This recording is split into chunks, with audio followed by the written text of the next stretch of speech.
লিল্লাহি মা ফিস সামাওয়াতি ওয়া মা ফিল আরদ। রব্বুল আলামিন বলেন, আসমান এবং জমিনের মধ্যে আমি আল্লাহ পাক যা কিছু সৃষ্টি করেছি সব কিছু আমি আল্লাহ রব্বুল আলামিন আমার জন্য সৃষ্টি করেছি। লিয়াজজিয়াল্লাযীনা আসাউ বিমা আমিলু, তবে যারা দুনিয়ার মধ্যে খারাপ কাজ করবে তাদেরকে আমি প্রতিফল দেব। লিয়াজজিয়াল্লাযীনা আসাউ বিমা আমিলু ওয়া ইয়াজজিয়াল্লাযীনা আহসানু বিল হুসনা, আর যারা ভালো কাজ করবে আমি আল্লাহ রাব্বুল আলামিন কিয়ামতের ময়দানে তাদের প্রতিফল দেব। কিয়ামতের ময়দানে ভালো কাজ এবং খারাপ কাজের প্রতিফল দিবেন। কিয়ামতের ময়দানটা কেমন হবে? আল্লাহ রাব্বুল আলামিন সূরা হাজর 1 নম্বর আয়াতে বলেন, ইয়া আইয়ুহান নাসু তাকু রাব্বাকুম ইন্না জালজালাতাস সাআতি শাইউন আযীম ইয়াওমা তারাউনাহা তাযহাবু কুল্লু মুরদি'াতিন আম্মা আরদা'at ওয়া তাদ'u কুল্লু যাতি হামলিন হামলাহা ওয়া তারান নাসা সুকারা ওয়া মা হুম বিসুকারা ওয়ালাকিন্না আযাবাল্লাহি শাদীদ।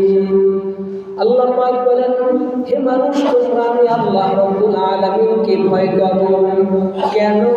ইন্না জালজালাতাস সাআতি শাইউন আযীম, কিয়ামতের ময়দানটা অত্যন্ত ভয়াবহ হবে। কেমন ভয়াবহ হবে? কুল্লু মুরদিআতিন আম্মা আরদা'at, কুল্লু মুরদিআতিন আম্মা আরদা'at, দুধের শিশুকে মা ভুলে যাবে। সাধারণত মা সন্তানকে ভুলে না, কিন্তু কাল হাসরের ময়দানের ভয়াবহতা দেখে মা তার সন্তানকে ভুলে যাবে।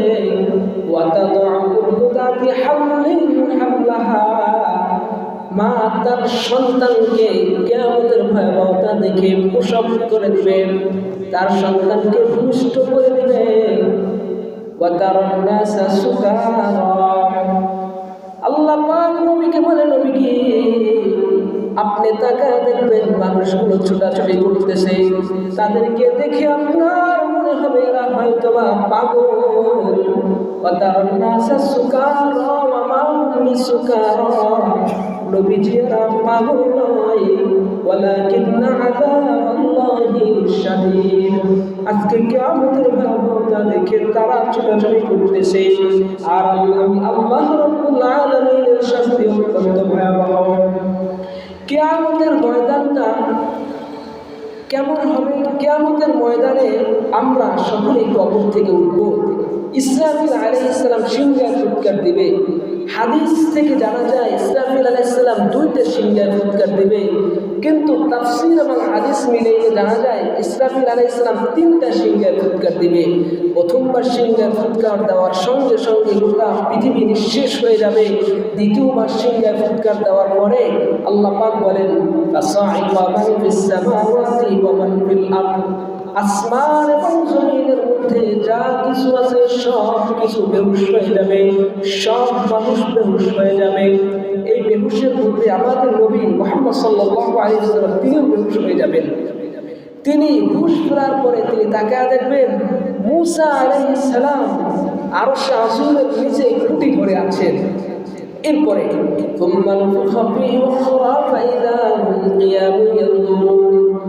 এরপরে তৃতীয়বার সিংহায় ফুৎকার দেওয়া হবে। তখন সিংহায় ফুৎকার দেওয়ার পরে কবরের মধ্যে যত মানুষ ছিল সব মানুষগুলো কবর থেকে উঠবে। ওঠার সময় তারা কাল হাসরের ময়দান দেখতে দেখতে কবর থেকে উঠবে। তাদের অবস্থা এমন ভয়াবহ হবে, তাদের কারো শরীরে, কবরবাসীদের কারো শরীরের মধ্যে পোশাক থাকবে না। আপনারা জানেন আয়েশা সিদ্দিকা রাদিয়াল্লাহু তাআলা আনহা নবীজি সাল্লাল্লাহু আলাইহি ওয়াসাল্লামকে জিজ্ঞেস করলেন, ইয়া রাসূলুল্লাহ, ইয়া হাবিবাল্লাহ, হাসরের ময়দানে কবর থেকে যখন উঠব শরীরে যদি কাপড় না থাকে তখন কেমন লজ্জা হবে না? আম্মা জান আয়েশা জবাবে রাসূলুল্লাহ সাল্লাল্লাহু আলাইহি ওয়াসাল্লাম বললেন, ওই দিন কার শরীরে কাপড় আছে কার শরীরে কাপড় নাই এইটা দেখার সুযোগ থাকবে না। বুখারীর বর্ণনা এসেছে কাল হাসরের ময়দানটা এমন ভয়াবহ হবে যার যেই পরিমাণ পাপ হবে তার সেই পরিমাণ ঘাম হবে। কারণ পাপ যদি হয় সামান্য, তাহলে হাঁটু পর্যন্ত ঘামের মধ্যে ডুবে থাকবে। কারো পাপ যদি তার চেয়েও বেশি হয়, কোমর পর্যন্ত ঘামের মধ্যে ডুবে যাবে। কারো পাপ যদি তার চেয়েও বেশি হয়, গলা পর্যন্ত ঘামের মধ্যে ডুবে যাবে। পয়গম্বর বলেন কারো কারো ঘাম এত বেশি হবে নাকের ডগা পর্যন্ত উঠবে, মানুষগুলো ওই ঘামের মধ্যে হাবুডুবু খেতে থাকবে। বুখারী শরীফের 4712 নম্বর হাদিস। এই হাদিস বয়ান করেছেন হযরত আবু হুরায়রা রাদিয়াল্লাহু তাআলা আনহু। عن أبي هريرة رضي الله تعالى عنه قال حضرت أبو هريرة رضي الله تعالى عنه بولين كنا مع رسول الله صلى الله عليه وسلم في دعوة আমরা নবীজি সাল্লাল্লাহু আলাইহি ওয়াসাল্লামের সঙ্গে একটা দাওয়াতে ছিলাম। আবু হুরায়রা বলতেছে নবীজির সঙ্গে একটা দাওয়াত খেতে গেছিলাম। যাওয়ার পরে فأوتي رسول الله صلى الله عليه وسلم بلحم فرفع إليه السراج। নবীজি সাল্লাল্লাহু আলাইহি ওয়াসাল্লামের সামনে রানের গোশত পরিবেশন করা হলো। নবীজিকে রানের গোশত খেতে দেওয়া হলো। কেন? পয়গম্বর রানের গোশত খেতে বেশি পছন্দ করতেন। আপনি আমি যখন রান খাবো তো মনে মনে একটু চিন্তা করবো আমার রাসূল এই খাবারটা পছন্দ করতো, আজকে আমি রাসূলের মুহাব্বতে রান খাই। আপনার খাওয়াও হবে, এই খাওয়াটা আপনার ইবাদতে পরিণত হবে। আবার যখন আপনি রুটি দিয়ে গোশত খাবেন তো রুটিটা চিরা চিরা গোশতের মধ্যে আগে রাখবেন, এরপরে আস্তে আস্তে করে খাবেন। আর মনে মনে চিন্তা করবেন আমার রাসূল এই খাবারটা পছন্দ করতো, তো দেখবেন রাসূলের সাথে আপনার একটা আজীব সম্পর্ক তৈরি হয়ে গেছে। পয়গম্বর মুহাম্মদুর রাসূলুল্লাহ সাল্লাল্লাহু আলাইহি ওয়াসাল্লামের সামনে রান খেতে দেওয়া হলো। ফানাহাসা মিনহা নাহসাতান, একটু সবাই আমার দিকে তাকান। নবীকে রান খেতে দিছে। নবী রানটা মুখের মধ্যে নিয়ে এভাবে টান দিছে, গোশতটা মুখের মধ্যে, রানের হাড্ডিটা হাতে। এই সময় রাসূল বলেন আনা সাইয়্যিদুন নাসি ইয়াউমাল কিয়ামাহ, আমি রাসূলুল্লাহ সাল্লাল্লাহু আলাইহি ওয়াসাল্লামকে আল্লাহ রাব্বুল আলামিন গোটা পৃথিবীর মানুষের মধ্যে সর্দার হিসেবে কিয়ামতের ময়দানে উঠাবেন। নবীজি রানের গোশত খায় আর এই কথা বলে, সামনে থাকা সাহাবায়ে কেরামকে লক্ষ্য করে নবীজি বললেন হাল তাদরুনা মিম্মা যালিকা, ও সাহাবায়ে কেরাম তোমরা কি জানো কিয়ামতের ময়দানটা কেমন হবে? সাহাবায়ে কেরাম জবাব দিলেন আল্লাহু ওয়া রাসূলুহু আ'লাম, আল্লাহ এবং তার রাসূল সবচেয়ে ভালো জানে।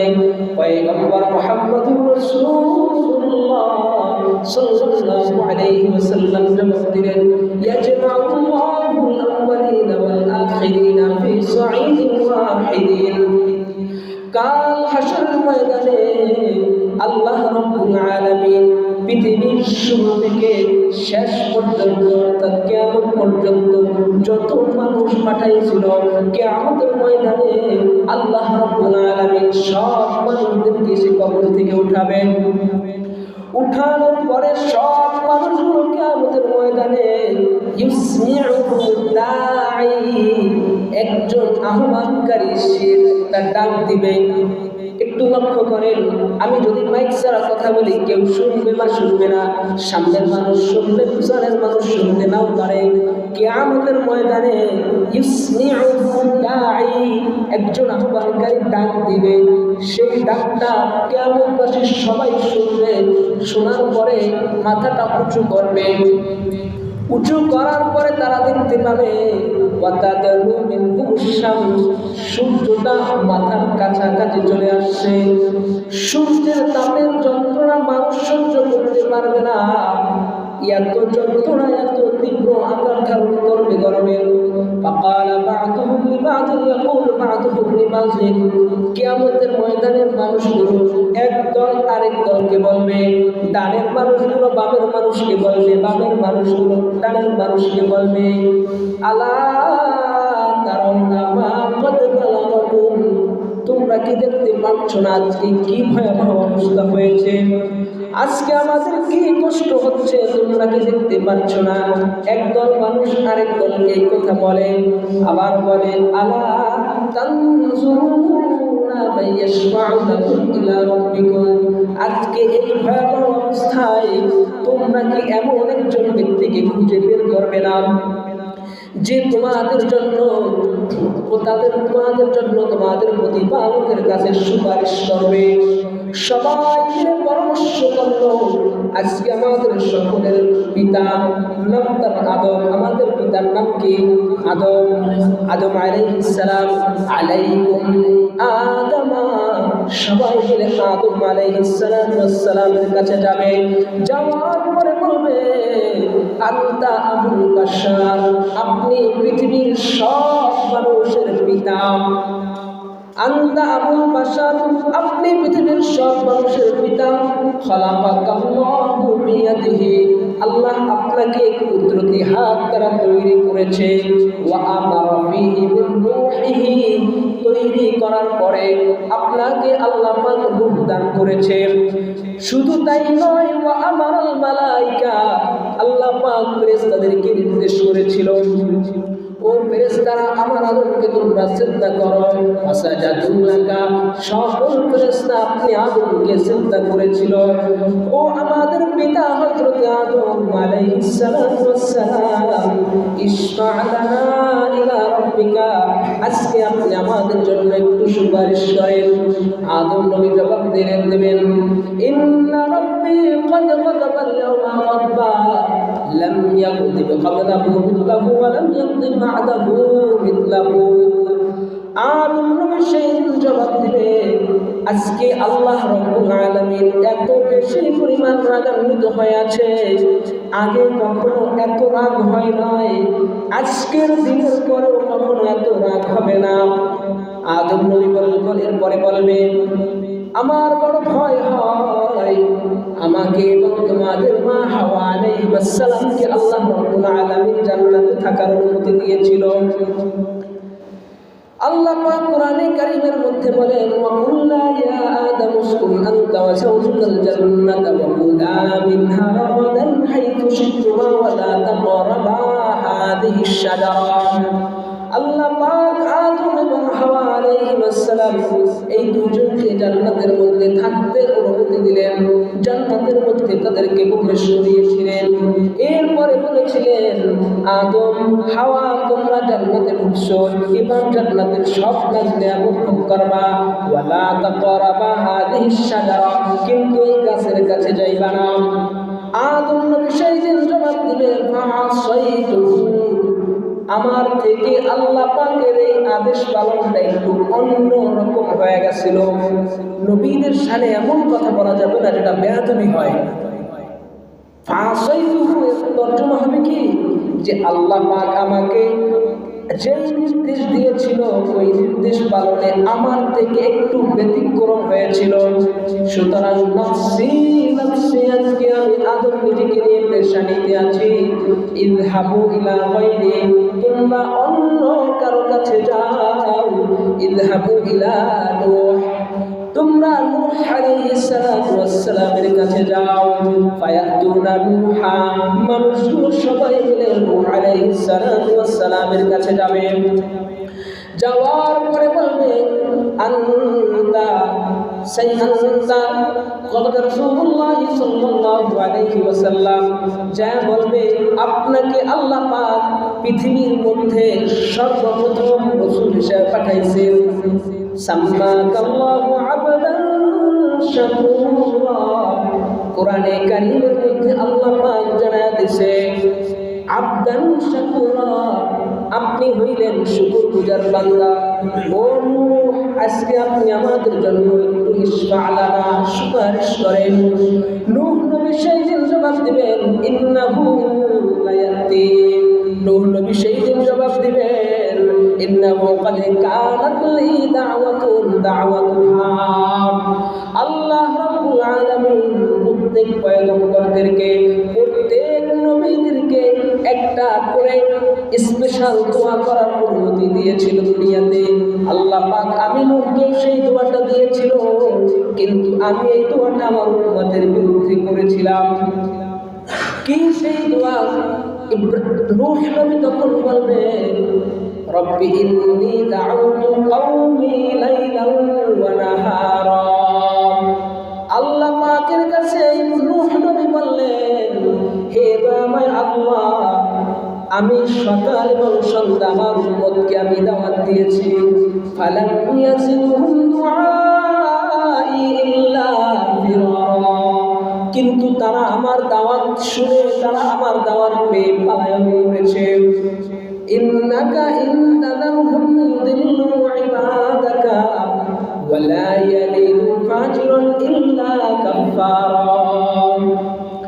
আল্লাহ রাব্বুল আলামিন আজকে যদি আপনি এই উম্মতকে দুনিয়াতে ছেড়ে যান, এই উম্মতেরা দুনিয়ার মধ্যে গিয়ে পাপাচারি করবে, শুধু পাপাচারি করবে তাই নয়, বরং তারা এমন সন্তান জন্মদান করবে যেই সন্তানগুলো পাপিষ্ঠ হবে। সুতরাং আমার এই উম্মত রাখার কোনো দরকার নাই, আপনি আমার এই উম্মতদেরকে ধ্বংস করে দেন। আল্লাহ রাব্বুল আলামিন নূহ আলাইহিস সালাতু ওয়াস সালামের সেই দোয়া কবুল করে তার সব উম্মতকে ধ্বংস করে দিয়েছিল। কেমন করে ধ্বংস করে দিয়েছিল? গোটা পৃথিবীর মধ্যে আল্লাহ পাক বৃষ্টি দিয়েছিল, পানি দিয়েছিল, যেই পানির কারণে গোটা পৃথিবীকে আল্লাহ ডুবাইয়া দিয়েছিল, উম্মতদেরকে ধ্বংস করে দিয়েছিল। নূহ নবী বলবে, তোমরা আমার কাছে সুপারিশের জন্য আসছো, আজকে তো আমার মালিক বড়ই রাগান্বিত।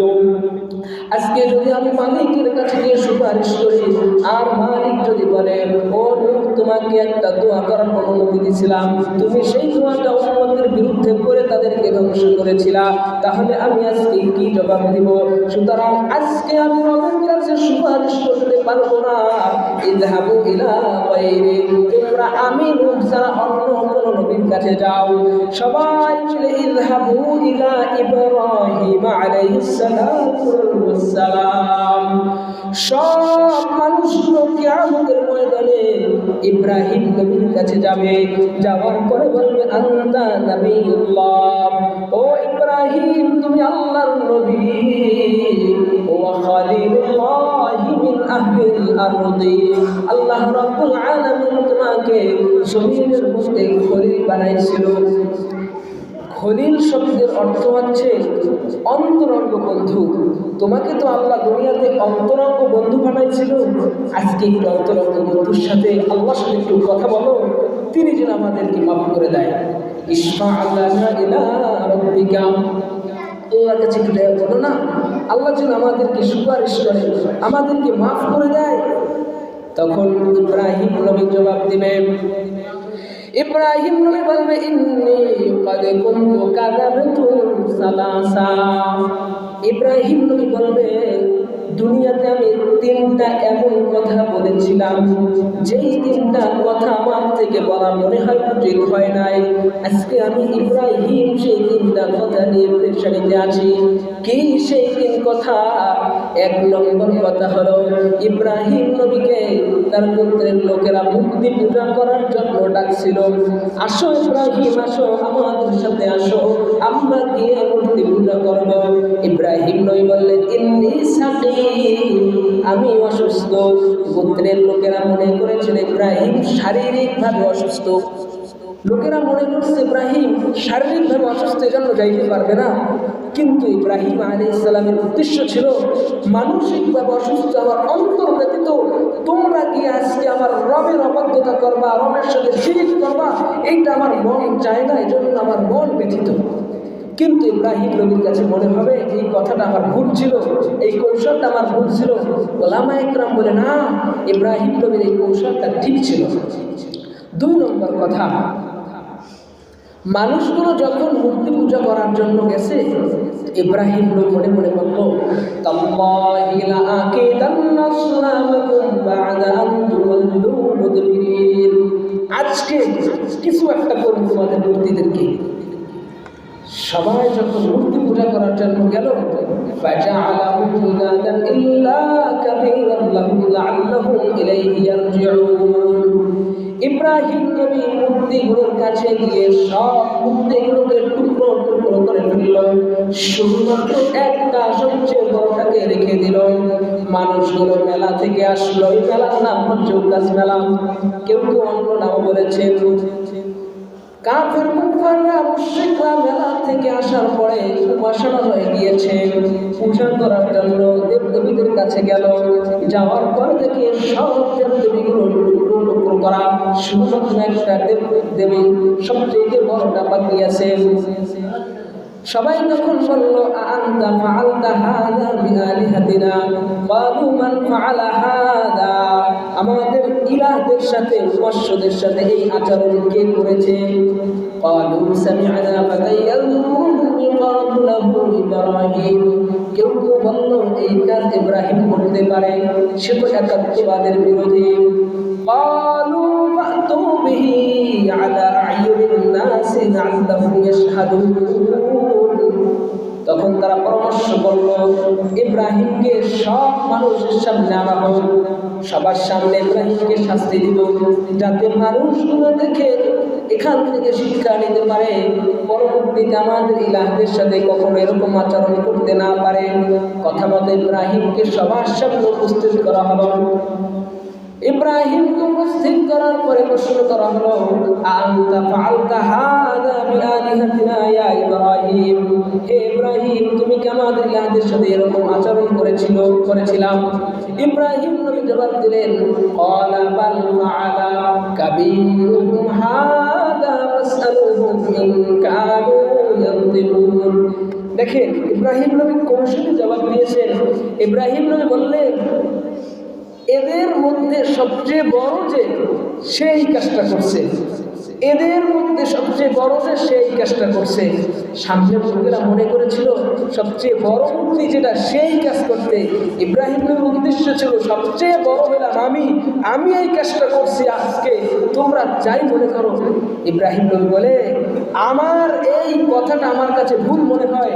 ওলামা একরাম বলে যে না, তার এই কৌশলী জবাবটা ঠিক ছিল। এই হলো দুইটা কথা। 3 নম্বর কথা নিয়ে ইব্রাহিম নবী যে চিন্তা করবে হাশরের ময়দানে, সেটা হচ্ছে ইব্রাহিম নবীর স্ত্রীর নাম হচ্ছে সারা আলাইহিস সালাম। সে অত্যন্ত সুন্দরী ছিল, খুশি ছিল। আর ওই সময়ে মিশরের বাদশার নাম ছিল সিনান ইবনে ইমরান। সে লোকটা খুব খারাপ ছিল, তার কাছে কোনো সুন্দরী নারীর খবর গেলে সে তার সাথে অপকর্ম করতে চাইতো। তো ইব্রাহিম নবী সারা আলাইহিস সালামকে নিয়ে মিশরের মধ্যে গমন করছে, এই কথা বাদশার কাছে গেছে। বাদশা তখন তাদেরকে ডাকলো। ইব্রাহিম নবী সারাকে বললেন, স্ত্রীকে বললেন, বাচ্চা যদি জিজ্ঞেস করে আমি তোমার কি হই, তুমি বলবা ভাই বোন, কারণ ভাই বোনের সম্পর্কটা পবিত্র। এই কথা শুনলে বাচ্চা খারাপ কাজ করতে চাইবে না। তো ইব্রাহিম নবীকে যখন বাচ্চা ডাকলেন, তো সারা বললেন আমরা ভাই বোন, খারাপ কাজ করবো না। ওলামা একরাম বলেন তার এই জবাবটা ঠিক ছিল। একজন নারীকে খারাপ কাজ থেকে বাঁচানোর জন্য এই কৌশলী জবাব দেওয়া ঠিক ছিল। এটা এখানে দেখেন কিভাবে সে কৌশলী জবাব দিলেন। আদম আলাইহিস সালামের সন্তান হিসেবে আমরা কিন্তু ছেলে এবং মেয়ে যারা আছে পৃথিবীর মধ্যে সবাই কিন্তু ভাই বোন। ইব্রাহিমের উদ্দেশ্য ছিল আদম আলাইহিস সালামের সন্তান হিসেবে আমরা ভাই বোন। তো ইব্রাহিম নবীর কাছে এই 3টা কথা কাল হাশরের ময়দানে মনে হবে আমার এই 3 কথা ভুল ছিল। অথচ ওলামা একরাম বলে না, তার এই কথাগুলো ভুল ছিল না। ইব্রাহিম নবী বলবেন, ইযহাবু ইলা গায়রি, তোমরা আমি ছাড়া অন্য কারোর কাছে যাও। ইযহাবু ইলা মূসা, কিয়ামতবাসী মূসা নবীর কাছে যাবেন। মূসা নবীর কাছে যাওয়ার পরে বলবে, আনতা কালিমুল্লাহ, আপনি দুনিয়া থেকে আল্লাহ পাকের সাথে কথা বলেছেন, আজকে আপনি ইশফাআ আমাদের জন্য সুপারিশ করেন। মূসা নবী সেদিন বলবে, ফাওয়াকাযাহু মূসা ফাকাদা আলাইহি, আমি দুনিয়াতে 1 ঘন্টা মানুষকে একটা ঘুষি মেরেছিলাম, ওই মানুষটা দুনিয়ায় মৃত্যুবরণ করেছিল। আজকে আমার ভয় হয় আমার আল্লাহ যদি এই কথা আমাকে জিজ্ঞেস করে আমি কি জবাব দেব।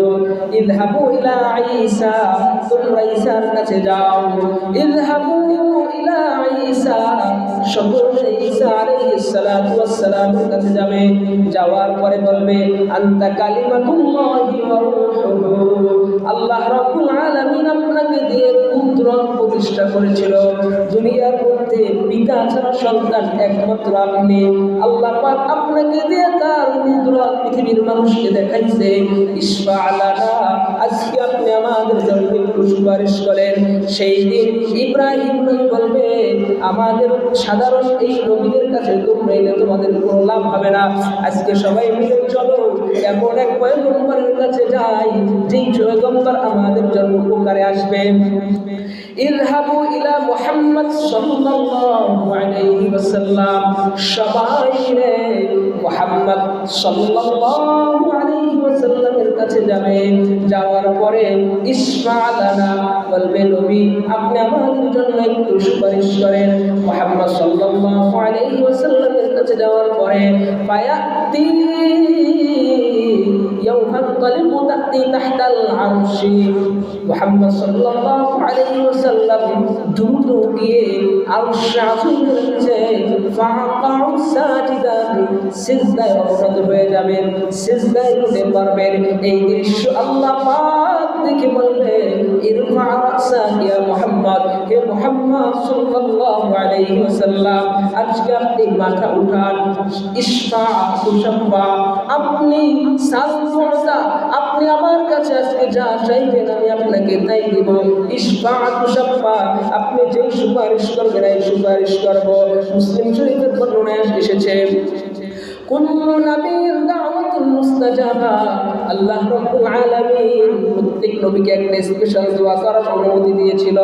নবীজি সাল্লাল্লাহু আলাইহি ওয়াসাল্লাম বলেন ওয়া ইন্নী ইখতাবাতু দাওয়াতি শাফাআতান লিউম্মতি ইলা ইয়াউমিল কিয়ামা, আর আমি নবী মুহাম্মদ ওই দোয়াটা স্পেশাল করে রেখে দিয়েছি, কারণ হাসরের ময়দানে সব নবীরা যখন আমার উম্মতদেরকে ফিরিয়ে দেবে আমি মুহাম্মদ সাল্লাল্লাহু আলাইহি ওয়াসাল্লাম আল্লাহর কাছে ওই দোয়াটা কইরা আমার উম্মতের জন্য সুপারিশ করে। বলেন সুবহানাল্লাহ। নবীর সুপারিশ পেতে হলে নবীর মুহাব্বত লাগবে কি লাগবে না? আলমারু মা মান আহাব্বা, নবী বলেন যার সাথে যার মুহাব্বত তার সাথে তার কিয়ামত। নবীর মুহাব্বত যদি পেতে হয় নবীর আদর্শ মানতে হবে, সুন্নাত মানতে হবে, মাথায় টুপি রাখতে হবে, দাড়িটা লম্বা করতে হবে, শরীরের পোশাকটা স্পেশাল হতে হবে।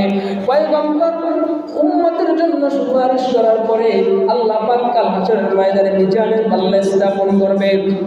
কোরআন বলে ওয়ানাদাউল মাওয়াজিনাল কিসত লিয়াউমিল কিয়ামাতি ফালা তুযলামু নাফসুন শাইআ, কাল হাশরের ময়দানে আল্লাহ পাক মিজানের পাল্লা স্থাপন করবে। সেই পাল্লায় ফালা তুযলামু নাফসুন শাইআ, কারো প্রতি সামান্য পরিমাণ অবিচার করা হবে না। ওয়া ইন কানা মিসকালা হাববাতিন মিন খারদালিন আতাইনা বিহা, যদি দুনিয়া থেকে কেউ যাররা পরিমাণ সরিষার দানা পরিমাণ নেক আমল নিয়ে হাশরের ময়দানে আসে আল্লাহ পাক ওই সামান্য পরিমাণ নেক আমল মিজানের পাল্লায় দিবেন। এরপরে ওই বান্দার জন্য ফয়সালা করবেন। কাল হাশরের ময়দানে যার আমলনামা ডান হাতে হবে সেই হবে একমাত্র সফল কাম, আর যার আমলনামা বাম হাতে হবে সেই হবে একমাত্র ব্যর্থ। কোরআনে কারীমের মধ্যে আল্লাহ রাব্বুল আলামিন বলেন আম্মা মান উতিয়া কিতাবাহু বিয়ামিনি, কাল হাশরের ময়দানে আল্লাহ পাক কারো কারো আমলনামা ডান হাতে দিবে। ডান হাতে আমলনামা পাওয়ার পরে ফায়াকুলু হা কিতাবিয়া, মানুষগুলো আনন্দিত হয়ে যাবে আমলনামা ডান হাতে পেয়েছে। ইন্নী যানানতু আন্নী মুলাকিন হিসাবিয়া, মানুষগুলো তার আমলনামার সাথে সাক্ষাৎ করে বড়ই আনন্দিত হয়ে যাবে। ফাহুয়া ফি ঈশাতির রাদিয়া, আল্লাহ পাক বলবেন ও পৃথিবীর মানুষ দুনিয়াতে বড় কষ্ট করেছো, বড় কষ্ট করে আজকে তুমি আমলনামা ডান হাতে পেয়েছো। ফাহুয়া ফি ঈশাতির রাদিয়া, তুমি আজকে জান্নাতের মধ্যে চির সুখে জীবন যাপন করো। ফি জান্নাতিন আলিয়া, কেমন হবে সেই জান্নাতটা? আল্লাহ বলেন উঁচু উঁচু প্রাসাদ বিশিষ্ট জান্নাত হবে। কুতুবুহা দানিয়া, দুনিয়ার মধ্যে বহু কষ্ট করেছো, খাবার খাওয়ার জন্য তোমার কষ্ট করে রান্না করতে হয়েছে, তারপরে খেতে হয়েছে, ফল খেতে হলে গাছ থেকে পাড়তে হয়েছে। আল্লাহ বলেন কুতুবুহা দানিয়া, জান্নাতে যাওয়ার পরে ফল খেতে ইচ্ছা করবে, সঙ্গে সঙ্গে ফলের থোকা তোমার মুখের মধ্যে চলে আসবে। বলেন সুবহানাল্লাহ। কুলু ওয়াশরাবু হানিয়াম বিমা আসলাফতুম ফিল আইয়ামিল খালিয়া। এ বান্দা, শীতের রাতে ফজরের সময় আরামের বিছানা থেকে উঠতে মনে চায় না, কিন্তু আমি মালিকের মহব্বতে তুমি বিছানা ত্যাগ করেছো, আরামের ঘুম হারাম করেছো, ঠান্ডা পানি দিয়ে ওযু করে মসজিদের দিকে আসছো, মসজিদে আসার পরে জামাতের সাথে নামাজ আদায় করেছো। আজকে শুনো, কুলু ওয়াশরাবু হানিয়াম বিমা আসলাফতুম ফিল আইয়ামিল খালিয়া। আজকে তুমি জান্নাতের মধ্যে যেভাবে ইচ্ছা সেভাবে তুমি শান্তিতে জীবনযাপন করো, কেউ তোমাকে ডাক দিবে না। আজকে তুমি আরাম করো, আজকে তোমাকে কেউ কষ্ট দিবে না, আর জান্নাতে আর তোমার কোনো কষ্ট হবে না। ওয়াম্মা মান উতিয়া কিতাবাহু বিশিমালিহি। আর কারো আমলনামা বাম হাতে দেওয়া হবে। দেখেন, বাম হাতে আমলনামা পাওয়ার পরে মানুষগুলো কি বলবে? ফায়াকুলু ইয়া লাইতানি লাম উতা কিতাবিয়া। বাম হাতে আমলনামা পাওয়ার পরে বলবে আজকে যদি আমার আমলনামা আমাকে দেওয়া না হতো। ওয়ালাম আদরি মা হিসাবিয়া। আজকে যদি আমার হিসাব না নেওয়া হতো। ইয়া লাইতাহা কানাতিল কাদিয়া। দুনিয়াতে যে মৃত্যুবরণ করেছিলাম ওটাই যদি শেষ মৃত্যু হতো। আজকে যদি হিসাবের জন্য আল্লাহ পাককে আমাদের ময়দানে আমাদেরকে না উঠাতো, তাহলে কতই না ভালো হতো। মা আকুনা আন্নি মালিয়া। আজকে আমার সম্পদ কোনো কাজে আসলো না। দুনিয়াতে লক্ষ কোটি টাকার মালিক ছিলাম, কখনো মসজিদ মাদ্রাসায় খরচ করি নাই, ধর্মীয় কাজে খরচ করি নাই, ভালো কাজে খরচ করি নাই। মা আগুনা আন্নি মালিয়া। আমার সম্পদ তো আজকে আমার কোনো কাজে আসলো না।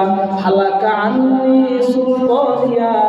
দুনিয়াতে আমার কথায় মানুষ করতো আর বসতো, আমার রাজত্ব ছিল, ক্ষমতা ছিল। আজকে হাসরের ময়দানে আমার সেই ক্ষমতা তো কোনো কাজে আসলো না। আল্লাহ পাক বলবেন খুযুহু ফাগুল্লু। এ নাফরমান বেঈমান, তোর আর কোনো বক্তব্য দেওয়ার দরকার নাই। আল্লাহ পাক জাহান্নামের ফেরেশতাদেরকে বলবে খুযুহু ফাগুল্লু। ওকে ধরো, বেরি কটা পরাও। সুম্মাল জাহিমা সল্লু। এরপরে ওকে জাহান্নামের মধ্যে নিক্ষেপ করো।